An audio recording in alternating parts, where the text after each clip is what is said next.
We need balance in the golf swing. We need to have a centered pivot, but how do we monitor that? How do we make sure that we're still getting pressure shifting from foot to foot, but the body staying centered as we go back and through?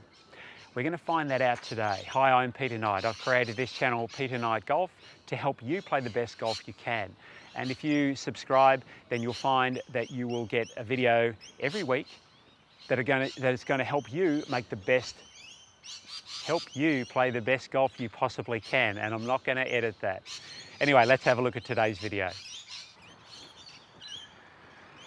So we know we need balance and we need to have the body moving in a centered way. Centered doesn't mean it doesn't move, but what we need to do is find some references for having the body turn correctly without moving around too much. So sway is one of the biggest killers in the golf swing, in that it makes it very difficult to get the club back down onto the ground at the right spot to make good contact with the golf ball.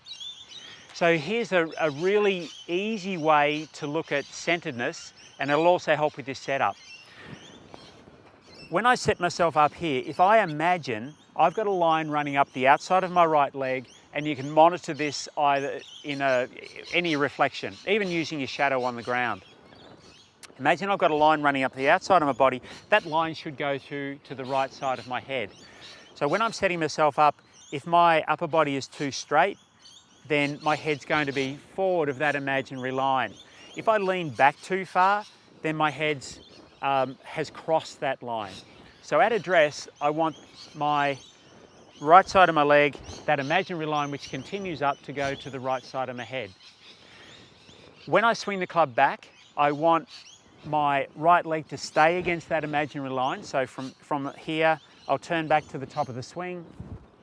My right leg should still be on that line.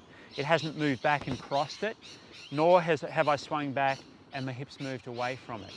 Not only is my right leg on that line, but also the right side of my head. So from here, when I swing back, if my head comes away or my head crosses the line, then I haven't moved in a centered fashion. I haven't moved correctly.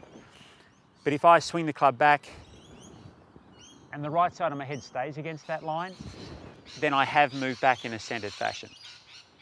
Now, at the same time I've moved like that, I can still feel like I've got a lot more pressure on my right leg and right foot at the top of my swing, even though I haven't shifted my body sideways.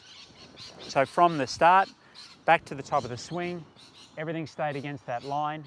And then from the top of the swing, while my lower body will turn and move forward, the right side of my head should stay against that line. So let's play a shot and see if we can stay nice and centered as we go back and through.